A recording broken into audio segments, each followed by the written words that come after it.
Outsourcing wasn't really a thing. It was all about money. Now it's a complete opposite. Now it's like, who's gonna treat me like a human? We were talking to a carrier yesterday who was so excited to hire this guy. He gave him a good pay. Literally, the guy crushed it, and then he got his first paycheck and he just became lazy. People think like that because communism was here for such a long time. People are not chasing the carrots, they are running away from the wolf. People need to understand you can't chase the money. You need to chase improving yourself. You need to be worth more money. They just give you a salary without any expectation or without anything to chase. People who want to chase, they will chase.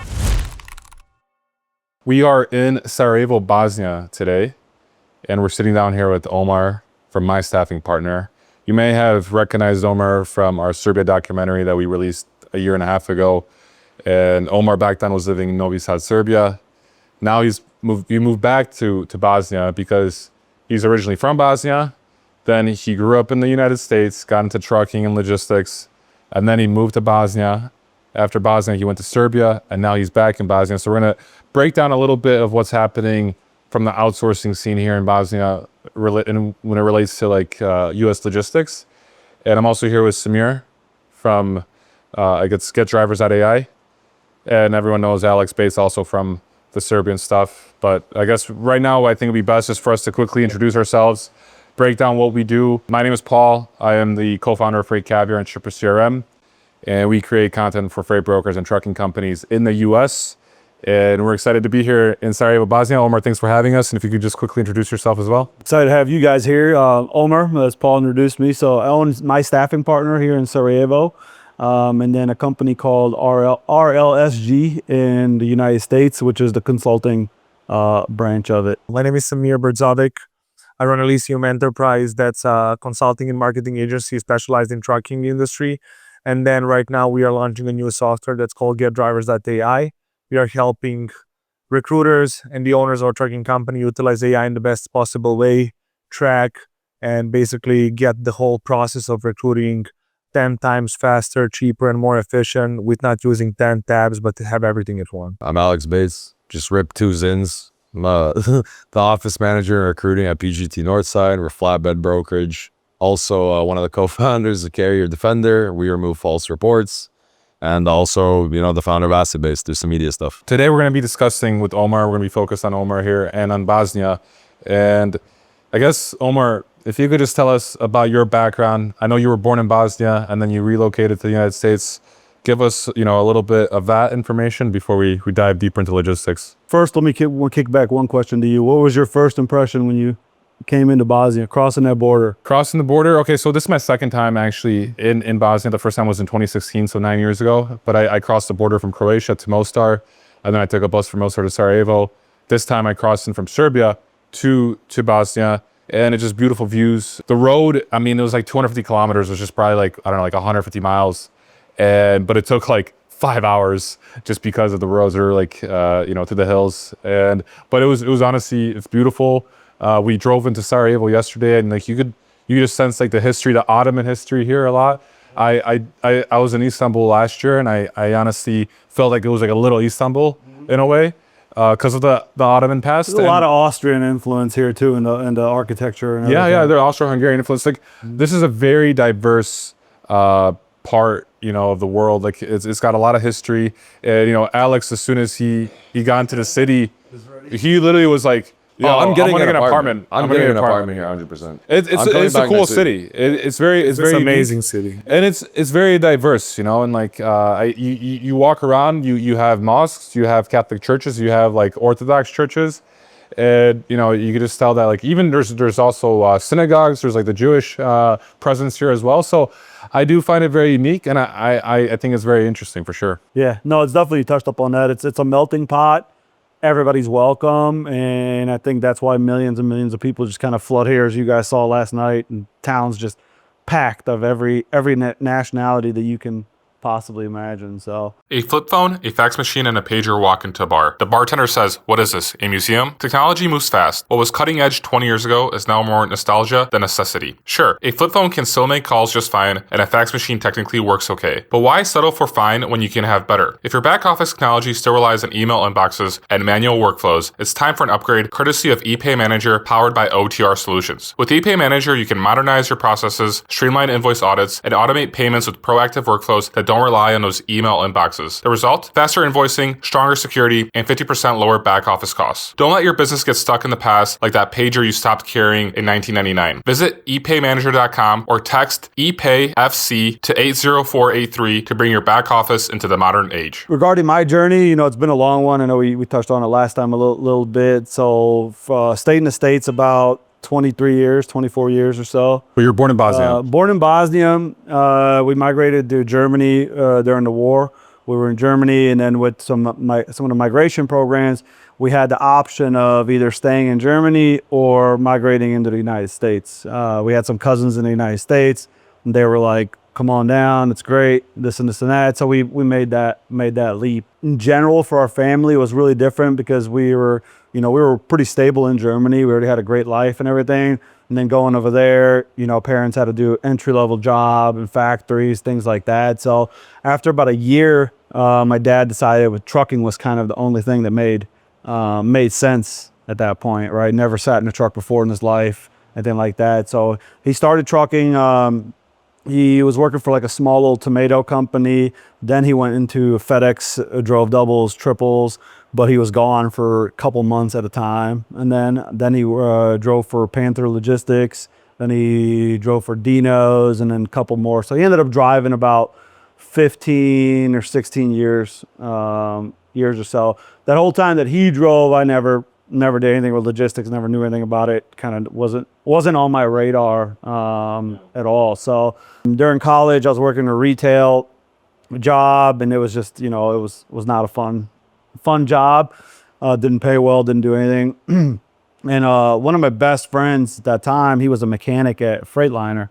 And his brother owned a trucking company, and he was like, In St. Louis, right? In St. Louis, yeah. Before we get into that, you grew up in St. Louis. Yep. You moved to St. Louis, and St. Louis is a very large Bosnian Huge. Population. Huge, Because during the war, a lot of people were settled in you St. had a Louis. few choices when you migrated where you wanted to go. Later, they kind of cut that off and just sent people everywhere. So like from random places like South Dakota, Salt Lake City, St. Louis. But St. Louis was kind of like at the beginning, everybody's coming to Iowa St. Louis. too, right? Kentucky. Iowa, yep, Chicago. That's where the Bosnians are in trucking. Yep.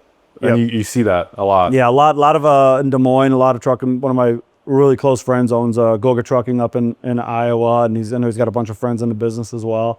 So St. Louis took a boom when it came to trucking, right? It was quickly found out like, wow, there's a lot of money in this, right? If you're willing to drive, this is pre-e-logs, right? So if you're willing to drive 12 hours a day, 14 hours a day, you're going to make a lot of money, right? And then, so of course, all these migrants, they're like, hell yeah, bro. They're already used to working like that in their countries anyways. We're already Not working. making anything. Not making nothing. Yeah, they're already working 18-hour days. So, and as just kind of a culture, people are usually really good at saving money in our culture. So people quickly bought their own equipment as well. Quickly opened up companies, figured everything out, things like that. So it was a really, really, really big boom. I knew about it, but I didn't. It had like absolute zero interest in it. So my buddy's the brother, Dan, he had a dispatch position open. I knew nothing about it. But I knew it paid, at that time, I think it was like maybe $15 an hour, which at that time I was like, dude, what am I going to do with all that money, right? So I was like, hell yeah, and it was super cool. It was a small fleet, I think maybe like 20, 25 trucks at that time. And the owner, this is RNS Express, Said, the owner, kind of, taught me the game, taught me everything. And it just really quickly, just threw me in the fire. Like, hey, here's a couple owner ops. Now you got the owner ops screaming, where's the load? Where's the freight? Blah, blah, blah. Figured it out, and it was real good, right? It was a real good time. Ran my course there, kind of wanted, the ambition, kind of wanted more and things like that, but I was still very green in the industry. I left to go to another company that didn't turn out so great. What they offered or what they said they had wasn't didn't really end up being what that was. It was more of a shady operation, right? So, but I ended up working over there.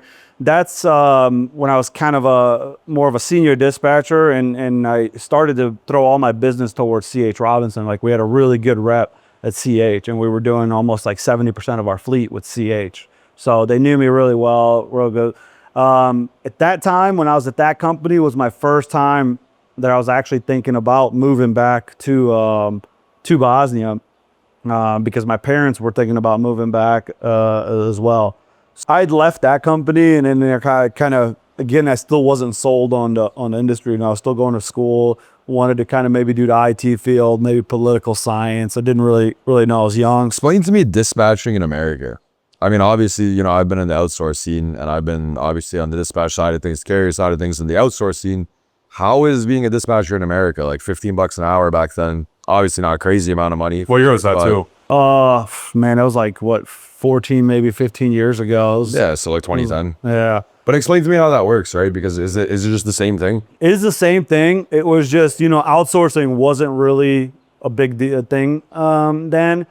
However, now if I look at like some of my staff and how we dispatched, the relationship aspect you can't compare, right? We had relationships with brokers that were just like everybody was on a first name basis. The drivers had that trust level. Everybody was just, it was very, very relationship focused. You weren't trained on that. It was just kind of like common sense, right? It was handshake deals, but also brokers, weren't as many as obviously as there now. There wasn't as much fraud. There wasn't as much. Yeah. It was a lot more chill back It was then. way more chill, and you rarely ran into like a smaller new brokerage, right? You only ran into these big brokerages, Echo, Coyote, and things like that. And your only focus was to kind of work up to the best rep as humanly possible, because we noticed like in CH, the first rep compared to the second was night and day difference, right? And then that's what uncovered like what an account executive is in a corporate company. They don't all have access to the same freight. Oh yeah, if you take CH as an example, I mean, I've had at least 9 to 10 or 11 different reps. Yep. And when we landed with one of these reps, I mean, it was night and day. Like she had access to every single load in the system. She was able to grab freight that other reps were just locked out of. Like they couldn't even see those loads. So that's a fair point. Today's podcast is also brought to you by TextLocate. TextLocate makes it easy for brokers to communicate directly with drivers via SMS-based text messaging, no app to download without having to use personal communication devices. Features like two-way text chat, one-time location updates, and image capture, think BOLs and PODs, all inside a simple dashboard, give brokers the quick updates they need to make better decisions about freight. Instead of wasting time calling drivers, brokers simply automate the process through TextLocate and save hours at very little cost investment. Go to textlocate.com to learn more. But it was a good job, though. It was a lot of people were doing. I miss being a dispatcher, to be Yeah. completely honest. I miss it. And you had some very high-paid dispatchers back then as well, who had these key broker relationships. But same thing, DAT, phone, call Everything the loads, same. Yeah, everything. DAT was the old DAT board. Truck stop was much hotter back then as well. It was I mean, it's still on fire for flatbed. Like, Yeah. I mean, we're all flatbed, so. And when you see at that time, like when you saw a broker have his own load board, you were like, "Oh, damn, these guys are moving up. guys Like are they've got cutting they've got their own portal. Like what the hell, right?" Excel was obviously the biggest thing in every company. You had 1,000 Excel sheets, and fraud was never. It was so rare for fraud, right? The only issue you had when brokers went under and they owed you money, right? But fraud was so minimum that it was just not a topic that like. I mean, I people feel were like in this context, you could obviously link the fraud to outsourcing, right? Yeah, You're yeah, saying, yeah. Like, there was no outsource, there was no fraud, and now we have outsource, now we have fraud. in a way, yeah, I mean, that's a hot take. Yeah. we had Gmail addresses when we moved to like our own domain emails and stuff. Like that was a big move. People were like, "Damn right, you guys are growing." Like You guys can afford that $20 a month, man. We made a website, internal servers, things like that. We're like, "Damn, we're moving up like with the future." So when I left this second carrier, I got a call from CH actually, and they were like, "Well, would you be interested in working here?" I was like, "Oh, damn, like I've applied there only like 800 times, but that's cool." And sure enough, we had a relationship with them. They brought me on board there. In St. Louis. In St. Louis, yeah. That changed my complete dynamic of logistics, right? Because it was such a large company. First, the onboarding was insane, right? It was like 10 days or something. They take you to Minnesota, wine and dine you, parties, training and stuff like that. And after that, you know, you drank the Kool-Aid, you're just like, CH, right? Like, yeah, this is it. Like, you know, Boiler room here, stuff. You're here, you know, because everybody talking is there for like, you know, 20, 25 years. This guy's 30 years. Like, you know, this guy put the first wheels on a truck. And What year did you start at CH? this was, man, maybe like 10 years ago or something. It's like what, 2016? 2015? Sorry. Maybe 2018, somewhere around, 2018, around okay, there, okay. something like that. Yeah. So there, you know, learned the ropes really quick. Ended up getting promoted twice really quick to kind of like a more of a senior capacity manager. And I figured out the politics. The customer reps, you know, the sales reps would hand over new customers to the customer reps, right? Account executives. And then account executives could dictate what broker gets access to these loads, right? So these loads, when they're built, they're not available for everybody. So I'm sitting next to somebody, you know, I've got, of course, as the new guy, they gave me all the beer loads. You know, they're like, dog, it's easy to cover. 45.5 is really not that bad, 7-hour load right? times. And I'm in St. Louis, and I know every Bosnian carrier at this point, and I know every Bosnian carrier is going to say absolutely no to that. But then next to me, you know, a guy's doing these crazy Nike loads that you know, he's doing rippers $1,000, $1,500 a pop and things like that, and I see the loads just, you know, being passed to him, locked. They're, you know, you can't see them. He calls his carriers that do it every day, gets sent to him, and you have no chance at them, right? So like, cool, I'm gonna start going to the other side of the office and mingling and locking some of that freight, and I did, and then made some other friends with who's one of my best friends right now, and a business partner and a couple other ventures, Chuck. He kind of taught me his ropes. He was a CH for a long time, like 17 years or so, and he had this holy grail of freight that he was moving like close to 1,000 shipments a month by himself, right? And I was over here dying at 300. He didn't have to call carriers anymore, right? He had his like core 15 carriers, and every day it was just like, you want this, want that, this, that.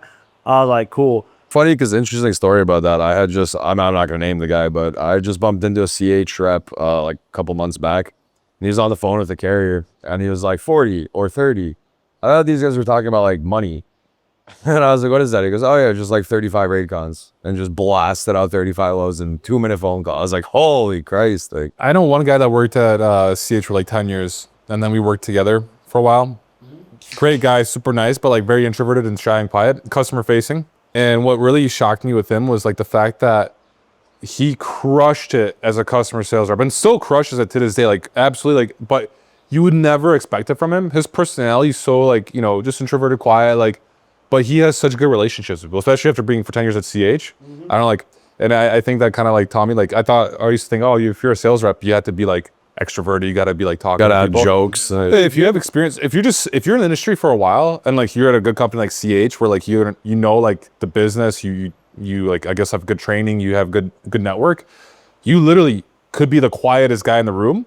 And some people are gonna like that, because there's shippers that are also really quiet, but maybe they want to have a good relationship. That's Some like, people don't want to feel like they're being sold. Sometimes the Exactly. salesman is going to try to sell you, and you know you're being sold. And like, some people don't like that. they don't want people to be fake with them. And like, if you're just like real with them, like, and like, This it takes is who time. I am. I'm kind of a quiet guy. Yeah. Like, So like anyone that's like listening and like you're maybe quiet, you're like, oh, I'm not a salesperson. It's like, you could totally be a great salesperson even if you're quiet. Oh, 100%. And we, like, during my time there is when we found out, like, some of the Chicago reps, there was a lady there that was making like 50, 60,000 commission a month, right? Yeah. Because she was moving thousands of loads. And then we're just like, how, right? Because it was literally, she was very quiet, but it was like every day she had, you know, tendered, boom, 500 shipments to this carrier, you know, these mega carriers, things like that. Yeah. Then I was still semi-green here, especially on the broker side. I had linked up with Landstar, right? You know, as my carrier. Well, I started kicking Landstar some freight, boy. I mean, they were just taking everything, and to a point where I reached like the top 2.5% CH for 1 month in the total United States, right? Promotion. They sent me like this box of like 500 cookies from Landstar. Well, CH came real quick, and there's like, yeah, dude, you can't send these guys any more loads. Yeah, you know, because I don't know, until this day, I don't know if they were brokering them out or not. They were just, their service level was top notch. trucks were showing up, stuff was getting delivered. Dude, everything was getting done, right? You know, I kept hitting these barriers, and I rode my kind of, I think, 3 or 4 years with them. And by the time I move up to the next step, realistically, you have to be in the company for like 20 years to kind of move up to like a wow position. So at that time, I was like, great. It was a good point in my career. I saved up a bunch of money. And that's kind of when I decided that I really did want to move back to Bosnia. My parents had already moved back. They lived half in Germany, half in Bosnia. I missed that European lifestyle, right? Like this, just walk out, yeah. Well, I mean, That coffee and cigarettes. There's always these memes online where it's like Europeans like during summer are just like not working. And I mean, there's like the part of that's true. Yeah, exactly. It's super hot. Like, I mean, people are just like drinking coffee, smoking cigarettes all day. Tell me anywhere else in the world where the shopping mall parking lot of 700 spots is full on a Wednesday at like 1 p.m. Tuesday, 11 a.m. though. Tell me anywhere else where We were waiting to get to a garage spot for the mall. every day. And I mean, for the last 6 years, I've walked to work every day, right? And that to me means like that's what I really wanted, that social aspect. I want to leave my house and see people walking around. I want to walk around at 2 So you a.m. wanted to come back to Europe to live that, more calmer life. Yeah. What did you think you were going to do? Obviously, you weren't going to stay at CH. I didn't know yet. I thought worst case scenario, I could find a really good dispatch job with my experience and everything, right? So I went to Banja Luka, my hometown where I was born. We had a house over there. That's when a carrier who I worked with quite a bit called me and was like, "Hey, look, we're kind of thinking about opening up shop in Bosnia and having dispatchers down there. Would you be able to help us recruit them, train them, things like that?" I was like, dude, that sounds like a pretty badass, challenge, right? Yeah. We started doing that, right? So we started at first in Banja Luka. We just hit so many obstacles, man, legalities and finding people and things like that. But we ended up going through it, right? We did a really good job. Then I kind of really wanted to take that path and keep going with this, right? I was like, there's got to be hundreds of carriers that want to do the same thing, that would be willing to pay me. I mean, when you can get the same level of service for a fraction of the price, it's a no-brainer. Yeah. Like, Yep. Hey everyone, before we jump into today's episode, I did want to take a second to tell you a little bit about our new sponsor, Levity.ai. In freight, time is money and efficiency is key. That's where Levity comes in. Imagine automating your email operations to do more with less effort. Levity connects directly to your inboxes, extracting vital information from emails and attachments in real time. It seamlessly integrates with your TMS, empowering you to quote faster, build loads more efficiently, and book more freight in less time. Whether it's incoming emails from shippers or carriers, Levity's got you covered. It understands any language, any format, and even interprets non-standard formatting. Visit Levity.ai today to sign up and get started. So I decided, I was like, look, let's do Sarajevo, right? I knew there was a lot bigger talent pool in Sarajevo for English-speaking students, and I heard people in the industry in Sarajevo as well. So made the leap to come to Sarajevo. That carrier ended up following. So we were doing a real good job. And then midst of that, I ended up writing like a kind of a training guide, like a dispatch guide. It was like 200 something pages, a full guide. Yeah. So from scratch, this was before AI. This is, with proofreaders, copywriters, and it taught you everything, like literally from screen layout, what to expect from these dispatchers, what to expect from brokers, like all the little minimum things that are like funny to us now, like how to post, loads, what details to put, the whole thing, right? Started selling those at a lot of people. Then a broker here in Sarajevo approached me to come on as kind of a higher management role. They had, I think at that time, maybe like 50, 60 employees. And they're like, look, let's take this to the next level, right? He's like, I want to redo my whole company. I want to retrain everybody on relationships. I want to build a structure. He's like, he was really interested in the C.H. Robinson and, what everybody has, that structure of account executives, customer reps, like let's make a funnel and make sure all that flows. And we ended up doing that, like the whole company, right? The roles and the relationships, calling the customers. And we just built a whole new foundation, the customer, the company streamlined very quickly, way more efficiently. Employees felt way better. They finally knew what role they had and what the next roles and the next steps yeah, they were. had a path lined out for them. Path. So while I was with them, I was still doing on the side, training people privately, other companies and recruiting for them, doing some marketing stuff. Marketing is always a passion of mine. So I was tingling a lot of things, right? And I really had that passion of like, man, I really want to start my own consulting business, right? Like I want to have people in a retainer that need my advice and things like that. But quickly, found out it's very difficult to find enough clients to make like a consistent salary from that. And Yeah, that's been and my holdup too. I've always wanted to get into it, and I always said the major roadblock in being an outsourced staffing kind of company is finding the clients, finding the Americans who don't know how to outsource, who want to outsource, and that's always going to be your biggest roadblock in that type of a business. absolutely. But consulting as well is when you read the book once, when you set up the system the right way, they actually don't need you. Exactly. For them to recommend, and you know how the people in trucking are like close to their operation and what they do and who they work with. I know I do work as a consultant as well, so I sign NDA with every single client because of the leaking of information and not sharing their names. Even not that I can give an example, but I cannot correlate with anybody. So I assume even when you do your job right, it's hard, first of all, somebody to recommend you in our industry. And second of all, is when you do your job done, they don't need you on retainer. Like maybe $500 a month, but still that doesn't change a life. It's not what we used Yeah, to. once the office is running, what's your role? Yeah, when the book is read, you don't need it. 100%. You couldn't have said that. No, you couldn't have said that any better. And that's you run your course. You come into a company. You do all these crazy changes. Those are the changes you know how to do, right? Now, when you finish all that, and then they're like, well, now let's just manage it. And then for somebody who's ambitious and wants to do all this, then it's the most boring job in the world, right? You're just managing people like, oh, hey, you can make 30 more phone calls or things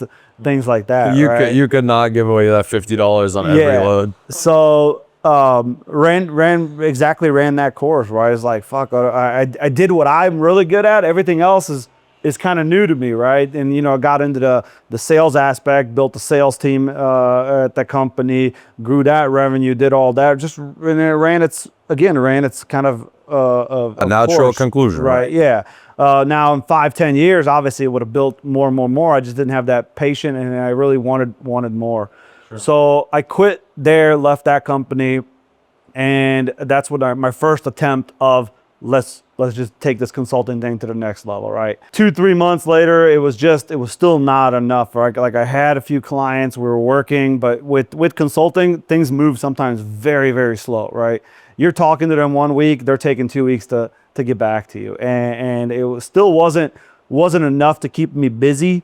So I was like, all right, I need another big challenge, right? And I was like, I ran my course. I've kind of worked with most people in Sarajevo that was, big, and I reached out a couple, wasn't a good fit, things like that. And I went on LinkedIn. I was like, let me just find a few companies, right? And I ran into like HMD, Super Ego, all the big ones, right? I didn't talk to anybody, and then I ran into Swick.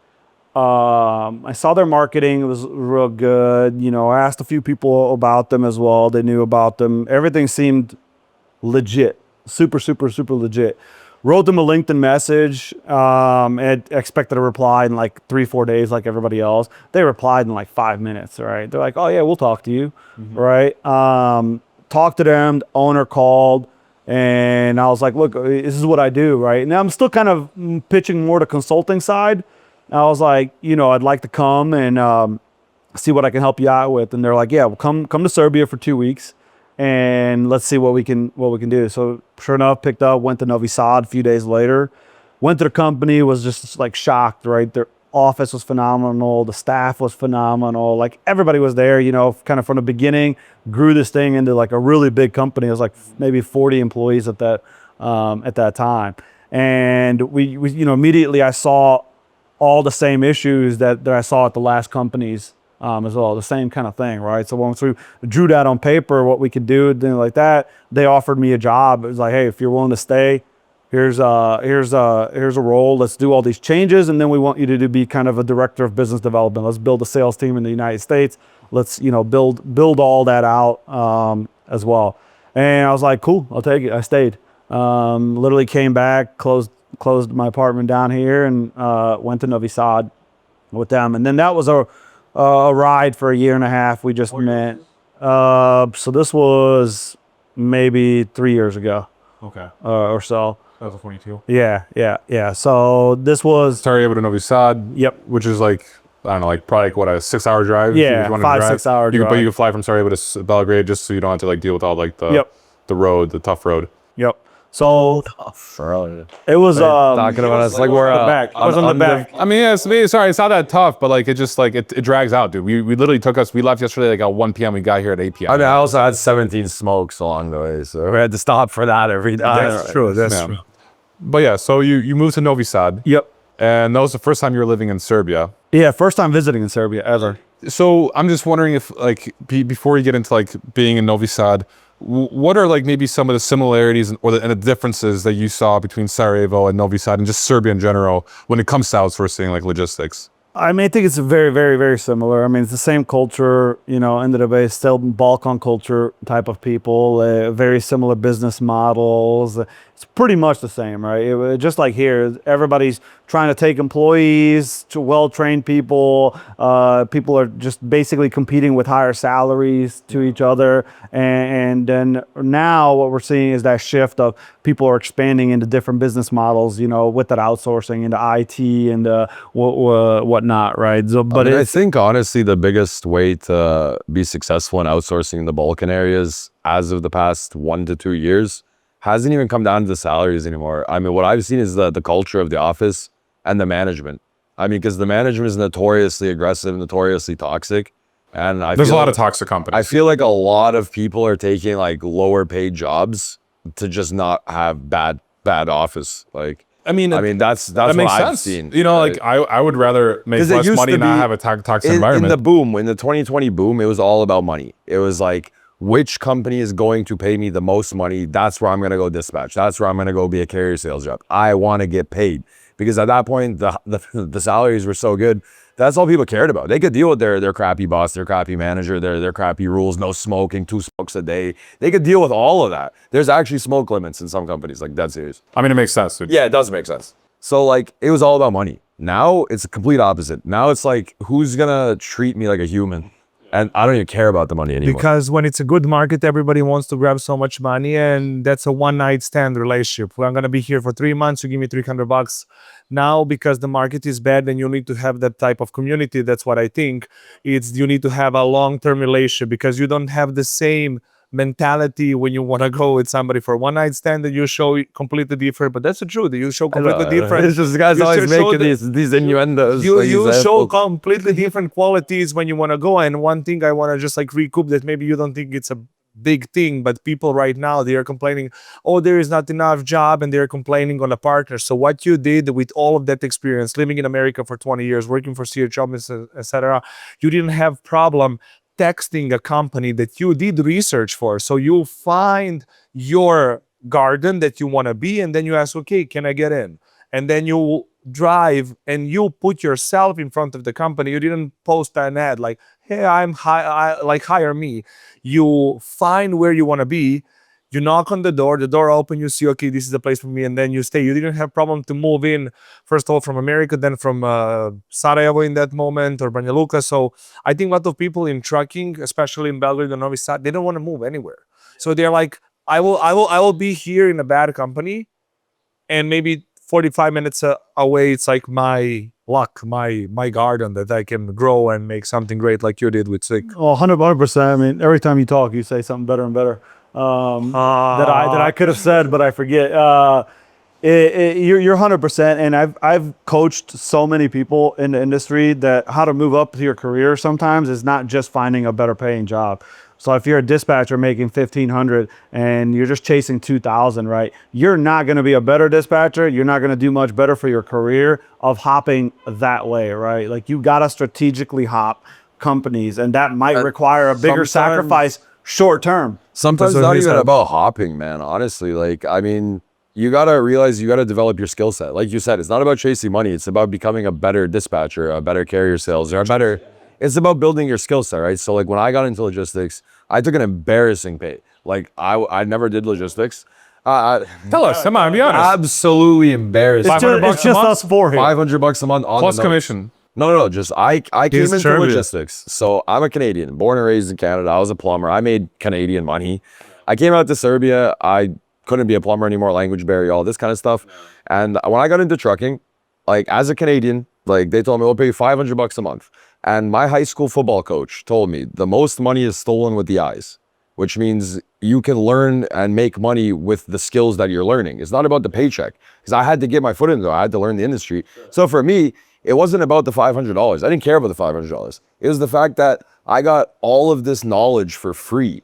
They were paying me to teach me. Just right? to explain it's like, people. it's like going to university, but the university pays you to learn. Like, With $500, you cannot survive a month. Just to give a heads up. No, so yeah. you cannot survive. My grandma- Well, back into maybe 2020. even or no. in Serbia, you can't. You Okay, can't. if you had, I had savings if you, from Canada. sure, if you didn't have to rent an apartment, if you lived with your parents, If you obviously have that, a car and if you already have a girlfriend and and a rich grandma, yes. sure. No, but listen, long story short, right, is it's not about the money. You have to become good at your craft. So that was like 5-6 years ago. I was making $500 in trucking. And now we're obviously much further than that because we developed our skills. I developed myself.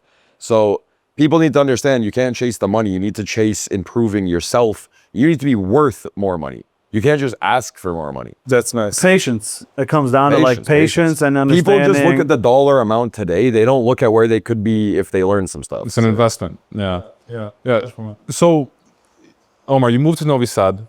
So now that was in 2022. We saw each other a year and a half ago. about so. So I don't know, like if you want to you want to talk about Novi Sad at all, or should we talk about Bosnia? We can touch on it a little bit. So it was kind of it wasn't a culture shock. It was just a shock of like, man, finding an apartment and things were just moving so fast, right? Like you're coming to this company that's huge and they had what you said, like the culture, they had that culture. Everybody was just like super nice, welcoming. Like there was like zero toxicity, right? And that was a shock to me too, because it was like, wow, like I'm so used to I'm used to the problems. Right. And some of the other people I talked to at some of the other companies, they didn't feel the same way about their job as well. So I knew it was a good place. Things moved very fast. Got to travel quite a bit in the United States, visiting our other office, all the clients and things like that. And it just picked up this amount of knowledge very, very, very, very quickly. And time kind of flew by. But same thing, we kind of ran its course to some point, right? I still had that urge of really just want to kind of do my own thing. And I think now I'm ready. I can sustain myself quite a bit longer financially without clients. I know way more people now. I've still been in touch with people. We're doing online training, the carriers. I was still doing a lot of stuff on the side, and parted ways with them. That was a very bittersweet moment, but as they are as a company too. I mean, the way we left things was just again phenomenal. It was the first time I had a going away party and all that, right? And we still stay. That speaks to the culture. Like huge. I've quit 6 or 7 companies. I don't think I got even good luck. No, right. I don't even think I've been told Bad good luck. Bad luck, bro. Yeah. I've been told so crazy. I've had people like, I'm gonna show up at your house type of leaving these companies. So to hear a going away party, that's fine. Show up at your house. Yeah. I sent them my address too as I come through, buddy. But these guys are amazing. In 2015. That's the truth. But that's it's about the people and who build the structure. Today's episode is also brought to you by Control Chain. Struggling to find loads? Control Chain offers a cost-effective solution for carriers to secure more freight contracts with reliable shippers. Plus, you get a free tool that automates tasks like managing order details, updating customers, and sending PODs. Say goodbye to spreadsheets, emails, and phone calls. With Control Chain, you can manage everything on one platform, from planning and execution to getting paid. Sign up at controlchain.com and start receiving loads today. Imagine quitting your job at a U.S. company and someone's coming to show up at your house and you just send them your address and be like, show up. That's what happened to Alex here in Serbia. Man, It's kind of wild. I mean, I guess it just shows like the toxicity of some companies. That's what I'm saying. This guy got a going away party. I got like a death threat, man. So obviously when it's a difference in companies. And I think as we progress now through the years, like there's more and more companies that are focused on culture because first of all, they understand like the importance of like retaining employees because that costs a lot of money. And like there's more competition too. Like back then when there was like a few offices, it's like where else you're going to go, But nowadays it's like I could actually, if you don't pay me or treat me well, I'm just gonna go to the next company because there's so many companies, logistics companies opening The up shop here. revolving door model doesn't work anymore because there was a mass exodus and like people out of the industry in the outsource community, and the level of top performers is like 70% cut in half. Because all the good people just stopped. Like they're just like, man, I'm just done with this. So you gotta have. Damn, I didn't realize that because for some reason I thought like when once people come here they stay because of the fact that like it's a much better paying job than anything else available. No, honestly, people like I know guys that are making like $2-3 grand, and they just when the market crashed, they went to go do like limo dispatch for $700 because they're just like, I just can't deal with this job anymore. I can't deal with this stress anymore. So the revolving door model has to be changed in terms. You can't just keep, like you said, people will just go to a different company or they'll just quit the industry altogether. So you have to treat people better. You have to keep, it's like the same thing with driver recruiting. The retention is actually important. Quick, you said that driver retention didn't matter in 2020, but I feel like it mattered. No, I'm not saying driver retention. I'm saying like outsource employee retention. In general, Not retention, driver retention. But the driver employee retention, it's just like you take a hit when everybody leaves because you put so much time, money, energy, and on top of that, you set them up in the system. Every time you make any change, you fall 20%. My point was I was comparing it to driver retention because driver retention is very important. But in outsourced logistics in 2020, like the retention of your employees was like nobody cared. Because you could pull a guy off the street that speaks English and he could be making, you could give him $700. A guy from the street and in 3 days, he's booking 10,000 gross a week on $5 a mile. So you didn't need employee retention when shit was popping off. But now everyone is quitting That's a dispatch. tough job. So it's a really hard job. So the salary goes down and the difficulty of the job goes up. That's a bad mix. Yeah. So now you have to take care of people. You don't want your best people leaving because dispatch is the heart of a carrier. And if your best guys are leaving, your company is going down. Like you can hear the money burning. And I think one of the other difficulties of like working an outsourced job here is like the hours. Like people like have families. Like I mean, some people obviously like, that's fine. Like they could work from 3 p.m. to midnight or 2 p.m. to 11 p.m. But like it's not really sustainable if you're trying to have a family and like have a lot of kids or something like that. But depends on the lifestyle. I love it. I love it. But I've I've heard from a lot of people the difficult. Like for them, it's difficult. Yeah, but you at know? the same time, you got to ask yourself, it's also difficult to not have enough money to live.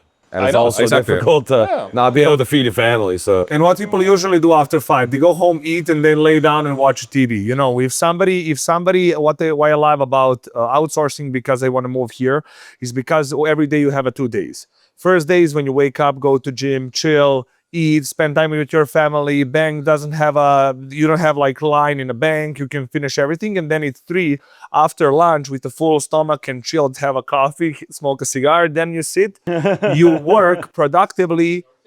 No, because like in 3 p.m. you're really productive and the whole America is still, you know, shaking their eyes. You can get the advantage of you in a full your shape. brain is functioning. Your You're brain firing is on all full on, cylinders. and You've already then- been to the pool. You've already been to the gym. You've already had Yes, you've 6 been coffees. everything. And Like, then honestly, everybody lay down around 11, 12. So like, even though if you work till 5, you will not go to bed before 10, 11. So still it's better to work than they go home and then have 2 days in a day. You have work day and private day. In United States, you got to throw up the meme of the guy who lives 3 days in a day. Like, yeah, that's true. But that's true.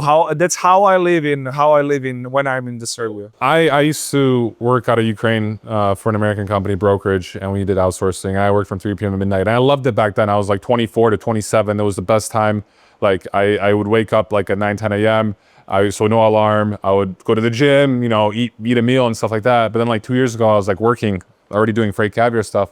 I was still doing the evening hours because I thought I had to. Then I realized like, I don't want to do this anymore. I want to work in the morning, get it over with, and then have like the evening show. And then So that's the way I am I right want now. to sleep from 4 p.m. Like It's I like going to bed like at 10 p.m. That means if I go to bed at 10 p.m. like by 8 p.m. I got to start like already like unwinding down. You know, I go to sleep at 10 p.m. I wake up at 5 a.m. I feel great. You know, I hate going to sleep at 2 a.m. and waking up at 9 a.m. That's the work hours enough for everybody, but it comes down to it. Omar, I want to hear about Bosnia. Yeah, we gotta talk wanna about Bosnia. hear about everything that there is to do in outsourcing here. What is like, because I feel like everyone knows about Serbia, like Serbian dispatchers, and there's probably a lot more companies in Serbia than there are in Bosnia.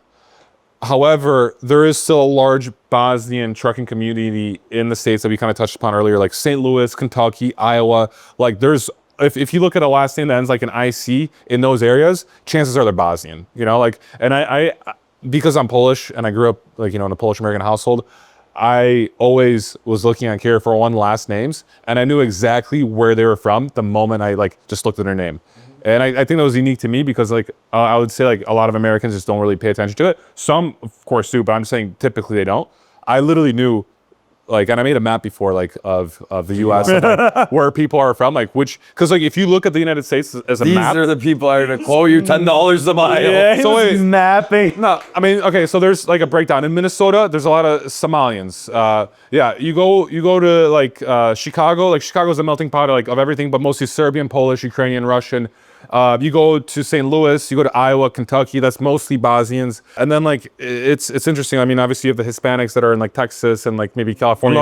You got Armenians as well. You have like in San Francisco, you have like Indians and it just like there's a whole breakdown. And the reason being is like when you're an immigrant in the United States, like you're either going to go into construction or you're going to be a truck driver because like those are usually the two outlets to go into. And I mean, there is a huge Bosnian trucking community in the States. Massive. Yeah, huge is understatement. I mean, it's so big now, and kind of what we talked about yesterday, a lot of it is just unknown. There's so many, like I know of 30, 40 companies just in Sarajevo, but there's got to be at least 100 here of unknown, right? Just people, because they don't want to advertise their employees here. They don't want to, it's just a low. Yeah, a lot of you've people got lie, no man. reason to, right? A lot of people lie. So that's the thing. I was Yeah. always very open about it, right? Like I'm a Canadian, born and raised, but I live in Serbia. I've lived there years. And whenever I was booking freight, they'd be like, "Oh, cool! Like I can hear you're Canadian. Like where are you?" Like, "Oh, I'm sitting in Serbia."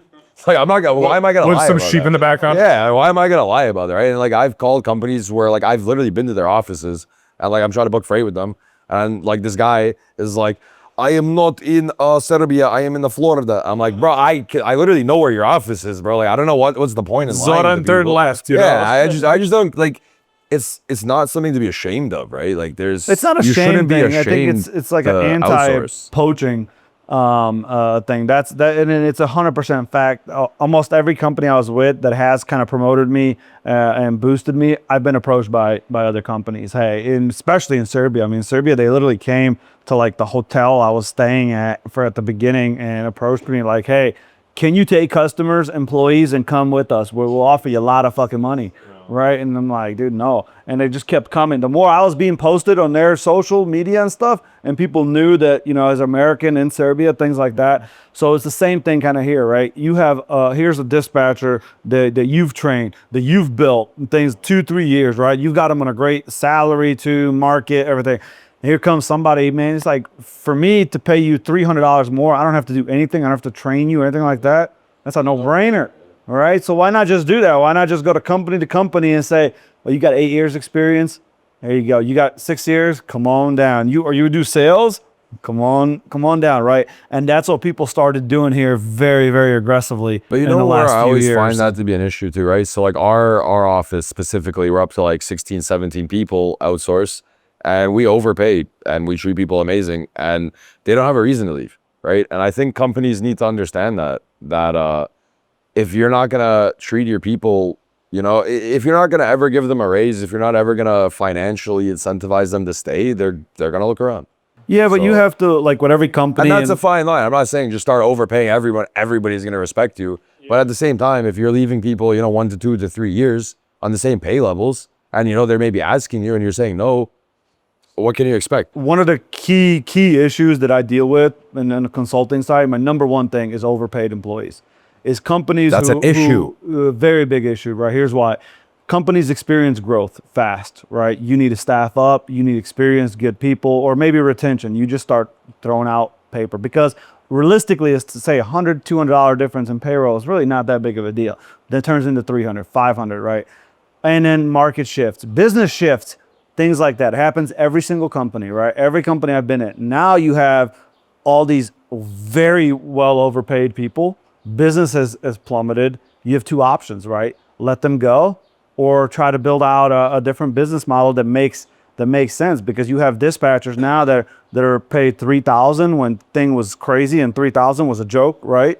But now you have these new dispatchers who are being paid $1,500 just starting their career. They're killing it. They're doing a phenomenal job. We have no work as it is, right? What do you do? And a lot of companies, they don't want to let go of their employees. That is a main big thing. Good companies, I want to say. Client we're working with now, 2 of them actually, they don't want to let go of anybody. That's not their goal. Their goal is how can we shift business and how can we quickly shift things around for these people to make sense. And that might just be a new role, right? Dispatcher might need to start training to be a safety manager or something. Like what can we do to build a career To path justify the pay. and justify the pay. But it happens almost everywhere, and it's happening now on the brokerage side, right? You were an account executive and you've got all this experience talking to all these customers, right? You're going to get a crazy offer, and it's going to be short-lived. It is, right? Just like everything, it's going to be very short-lived. We were talking to a carrier yesterday who has an office here in Bosnia, and he was telling me that like he was so excited to hire this guy. He gave him a good pay. Literally, the guy crushed it, and then he got his first paycheck, and he just became lazy. He just had way too much money. He didn't even know how to spend the money because like he was making like $1,500 a month. He was probably making like triple what he's really making. He's like literally, I paid him the first paycheck, and he became lazy. Absolutely. That's kind of crazy to think about. You know? Like It's insane. in America, you're like, oh, I'm gonna keep making so I can save up. I It's can a buy a grind house. You know, like all this mindset. stuff. It's a grind mindset in North America. And that's, I think, honestly, what gives us a killer advantage. I mean, the 4 of us were in North America, and now the 4 of us are in Europe. And I think Just a quick breakdown. So Samir was born in Belgrade, Serbia, but he's a U.S. citizen. You grew up you were a truck driver in Chicago. Yeah, so I came when I was 21. I'm 31, so 10 years. This year is 10th year that I'm in the and States. you got your citizenship, right? Yeah, recently. Awesome. Couple months Congrats ago. on that. And Congrats. Thank you so yeah, much. it was so funny because like I met Samir on Saturday when I landed in Serbia. Alex was like, "Hey, I want you to just we're gonna grab a coffee because Samir's gonna come with us to Bosnia." I literally just landed in Serbia. I'm like, "Okay, we had coffee. We had coffee, and then like yesterday we're like in the drive. We're like in the drive for like 3 hours." And like, Samir's like, oh, like, where'd you grow up in Chicago? I'm like, oh, I live like in the Plains. He's like, oh, that's where I live in the Plains. I'm like, don't tell me it's like Bay Colony. He's like, oh, it's Bay Colony. And we're literally neighbors in the Chicagoland area, which is just mind-boggling. It's like, it's a small world, man. It's small, we literally live right next to each other in Chicago. literally like 20 feet. Like, Yeah, that's, 20 feet, yeah. That's my point. Like the 4 of us have that advantage is that we have that grind mindset and we have that ambition to grow our businesses. Whereas people here are just happy to have more than they've ever had. And they're happy to work as little as they can and make as much as they can. And they don't have that same ambition. It's not beat into them, that grind mindset, materialism. Those things don't really exist out here that way. Not everyone, but like there's obviously the majority. Outliers. There's obviously outliers. Generally speaking. But generally speaking, that's the good thing about North America, right? Is like we're beat with that grind mindset. We're beat to just work really hard. So And the people out reason here why don't think like that. people think like that because communism was here for such a long time. Yeah, it didn't matter how hard you worked, So you were in the people are same not spot. chasing the cares; they are running away from the wolf. So they're like just like, I'm trying to run just enough so that he don't eat me. So in this case, if I am okay with 1,500, if I get 1,700, it's perfect. If I get $3,000, he have it for 2 months. He's like, oh. Now I'm the boss. So the reason why, like, that's what it is. So people you don't start know paying and they turn because you into don't Elon have Musk. investments here. After you buy a little bit nicer car, after you get an apartment with a bit better, like in Belgrade, you can spend 5-10K. You physically can. In Sarajevo, you cannot spend $4,000 a month if you are not doing some stupid thing. So after you give somebody $2,000-$3,000, they got lazy because their stomachs are full. They're like, okay, I'm the king. Yeah. But it's the other way around. And I agree with that. And I think a lot of it also in North America is like you're comparing to others. There's like so much money and there's so much more to get. Yeah, you're never near the top. Yeah, whereas in Belgrade, you get like, maybe 3K, You get- 4K, and you're like, I'm good right Yeah, now. I mean, Like, if Yeah, you my make- mom is working for like 1/10 of that. So after 20 years in like, if you make $2,000 in Novi Sad, you're in like the top 10%. It's like if you're making, to be the top 10% of North America is like impossible. Like you got to be making millions of dollars.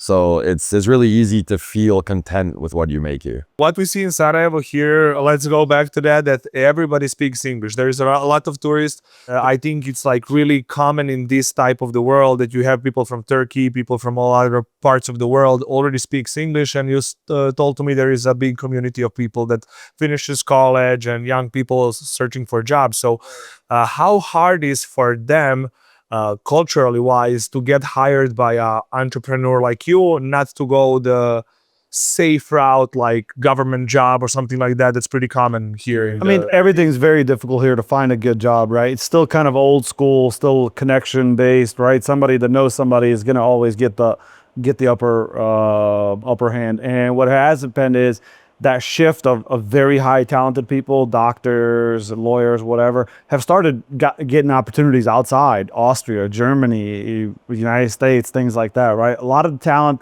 has shifted out of Bosnia just because, I mean, the talent's there, the money's outside.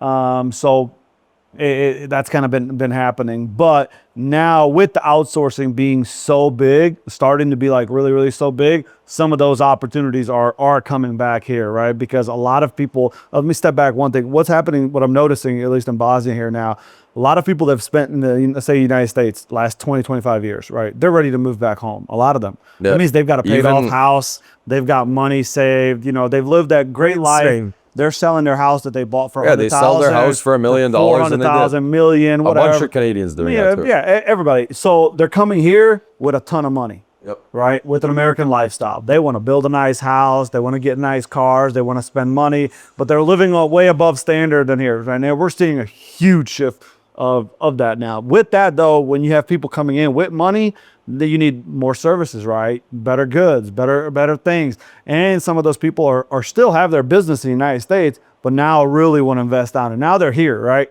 Now that office, that small office doesn't work anymore. I want a real nice office now. Now one monitor doesn't work anymore. I want the nice triple displays. I want the newest computers and things like that. So there is definitely a shift coming here that you can see money starting to pour into Bosnia. It's not an aggressive growth, nearly as aggressive as Serbia, where Serbia is very expensive. I mean, Serbia, honestly, like I spent a lot of time in Amsterdam. It was almost the same, like in Belgrade, to spend a day than it was in Amsterdam, right? I was shocked how expensive Serbia is too. Like, Very. I mean, I guess You guys are talking just about the two main cities, because I live in a smaller city and I could buy breakfast for like $2. Yeah. No, I am talking about major. In Belgrade, that breakfast is like $10. Like, Yeah, no, I understand, but you can't compare all of Serbia to the capital and the second biggest city, right? Sure, I mean, but the Because- same in America. Like, you go out to, like, I don't know, the farm. Well, Go to Bentonville, Arkansas, right? It's not going to be the same price as Chicago. But in terms of I'm sorry, in terms of Bosnia though, like, we have Sarajevo, which is the capital, and I just Googled this today because out of curiosity, because Sarajevo is like not that big of a city, like, we're like, it's like one main street, and like I Googled, and it's the population of 275,000, so it's like a small capital, very small capital, one of the smaller capitals in Europe. It's like Ljubljana, Slovenia. And I mean, what are the other cities? You got Banja Luka, Tuzla, Travnik's really small, Bihać, yeah. You've got a bunch of other. I mean, there's a lot of smaller cities, but there's also a lot. Like, I know a lot of dispatchers that do live outside, middle of nowhere, work from home, and they're kind of scattered. I mean, you'll find them everywhere. Man, And, work from home is like my favorite thing in the And world. it's very hard to find a job where you're at, possibly. But now you have a good paid job. You're working at home. You're gonna keep that job forever. Man, listen, right? I moved to the middle of nowhere when I started working from. I got my first work from home job in logistics, and I literally moved into a village. Like, I lived on a farm when I got a work from home job. in every major city in Bosnia, there's dispatch offices. Definitely, that I know of. Yeah, from Tuzla to Bihać, Banja Luka, there's big carriers in all of them. The most, like, per capita, like, on a percentage of, like, the local economy, do you think, like, because in Sarajevo, like, I don't think a lot of people are, there's maybe a lot of offices, but there's also a lot of more people here. Whereas, like, maybe like in Tuzla, which is like maybe a much smaller city, but there's maybe a lot more people that are in the dispatch. Is that the case? Do you Not know really. that? I think it's definitely the most in Sarajevo. The most in Sarajevo, but like Yeah. on a percentage of the like population, do you think? I there's think more- it's still it's here, still the yeah. largest? Okay. Yeah. Because yesterday we were at the hotel and the guy was asking, like, the guy that worked the reception. He was wondering, like, he's like, what are we doing here? And I told him about, like, logistics and stuff. And I asked him if he knows anyone that works in logistics. He said no. So that's why I was like wondering. Okay, like, it doesn't seem like everyone knows about it. I feel like in Serbia, there is zero chance that you will meet. You go to Main Street, Nez Mihajlova, and ask somebody, do you know somebody in trucking? They'll say yes. and in Serbia, 100%. yeah, exactly. Yeah, I already- Here Here in Bosnia, too. there's Here less of too. that. Yeah, here too. Same thing. But okay, but I mean, I asked the guy at the reception. He didn't.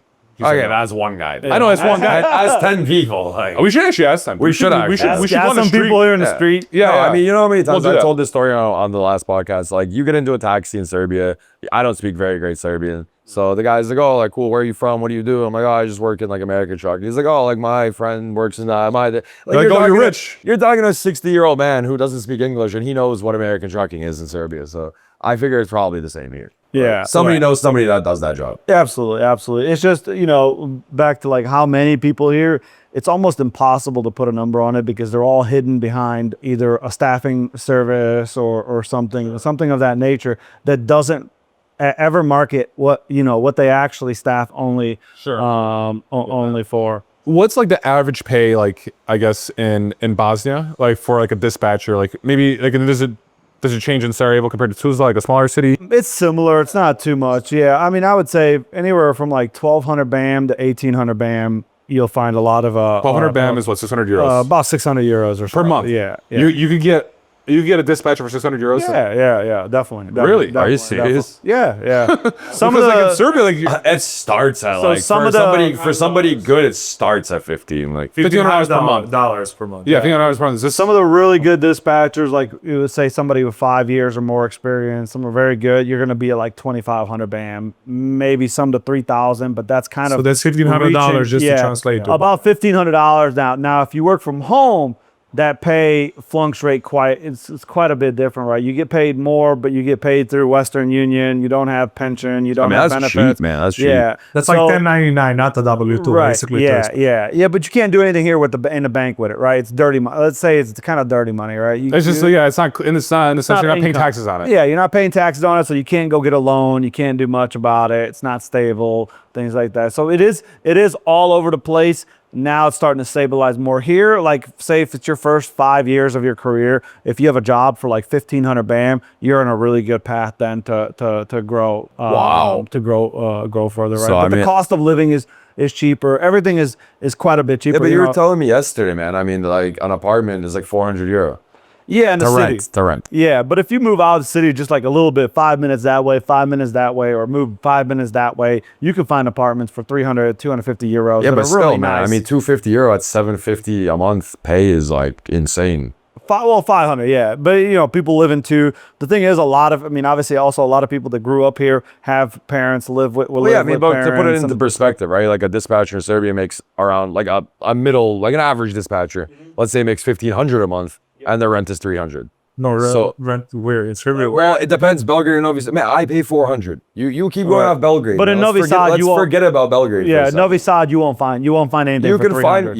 find, my friends have 2 apartments for 250 and 300. They're not Yeah. great apartments. They're small. Yeah, I mean, they're But going to listen, be like a hostel size. No, it's not. Man. Well, listen, the apartment. disparity seems crazy to me here because for 15, let's say even if you pay in Serbia 600, you still have like almost $1,000 in your pocket. If you're making 750 here and your rent is 300, you have like $400 left. That's a huge disparity. Like, Oh, it is. 100%. that makes It is. dispatch here sound to me not even worth the stress. Like, Oh, it is. I wouldn't. It doesn't even make sense to me, right? Because they deal with the stress in Serbia because at the end of their expenses, they have $1,000 in their pocket. Why would you deal with the stress here to have $400 left? It doesn't make sense to me. I don't live here. Like, Wait, what's the average pay for like, yeah, what's a Bosnian's average pay? what's the Like average working at a yeah, supermarket. if you work at the supermarket or something? Same. I mean, anything for the minimum wage is 1,000. BAM, 500 euros. So yeah, probably like 1,200. 1,300. So you're making or as much so. money as like someone as a casher. Yeah, Sometimes. did you Yeah. see what I'm saying? Like- If you're an entry level. Yeah. Well, you obviously could Okay, be. but is this zero experience? 0 to like 1 year, like a baseline. Okay. So what's baseline, like yeah. the 3 to I mean, I 4, guess like you an were average. working for $500 a month. Yeah, okay, Yeah, but I that would moved, say within eight- 6 months, I was making 12. Yeah. Like, I would say about 900 euros if you've got some experience under your belt. A little yeah, bit. Yeah. that's a little more reasonable. Yeah, So- but then again, the cost of living here, and if you've grown up here, you can get away here. Very much. No, that makes a lot more sense. I was just cheaper. thinking about. I thought like an average dispatcher makes $700. I was there. No. That's what stops making sense. Like, again, it's what's realistic, and that's what people don't understand, right? You can find There's obviously highs you can and find a lows. dispatch job for 4,000, right? You're Yeah. gonna be there for a year, and then I'm seeing it now. I'm seeing a lot of people that I know in the past. I've had very high paying jobs. They're applying for pretty much any job post that you add, right? Yeah, you just throw your CV from out marketing nonstop, to yeah. anything, right? They used to have 3,000 euro pay. Now whatever they'll take, whatever. That shift has happened, right? oh, yeah, it's been happening the past 2 years. Yeah, but if if your first job, I don't know, 1,200, after 6 months, a year, you go to 1,500, 1,800. In 2-3 years, you could steadily have 2,000 to 2,200 or Bam. grow into it. But you're steadily moving up, and you're moving up realistically. Your next job will follow that, like, right? So in 5 years experience to 10 years, you could get 2,500 and up easily, which becomes But that's a still bad. very good. Yeah, That's fucking dollars. I think we Yeah, are that's confusing really- yeah. people with euros, dollars. So basically, with 5 to 10 years experience, you can make 1250 American. 1250, yeah, 15 to 1500. That's stable. that's brutal. And this is like what they absolutely get stable. That's after brutal. taxes. After taxes. Yeah. Yeah, after So- taxes, wow. everything. Okay. That's cheap, bro. What are the roles that are mostly getting outsourced here? Like dispatchers for sure. Other carrier sales, like decent amount of carrier sales roles. Carrier sales roles, brokerage. account executive, customer reps. There's customer reps as well. Yeah, a lot of customer reps. Sales obviously starting to pick up very big here. IT is kind of the master hub here. That's where you see Same quite in a bit Serbia. higher pay, Yeah, right? yeah. Sure. The IT companies have kind of a grip, a grip on that. I'm wondering, like, do you see like some misconceptions that Americans have about Bosnia? Like, Oh, absolutely. what yeah. are some of those? I think is kind of what the state the country is. that, you know, there's honestly, issues. so like I'm well traveled. I live in Serbia. Even I thought Sarajevo was not going to be the best city. Like I thought when we came into Sarajevo, the first thing I thought was like it's like clean and nice. Like even I had Cool misconceptions. architecture. Yeah, even I had a misconception, and like I should know better. Like It's one of the safest places ever. People are so nice.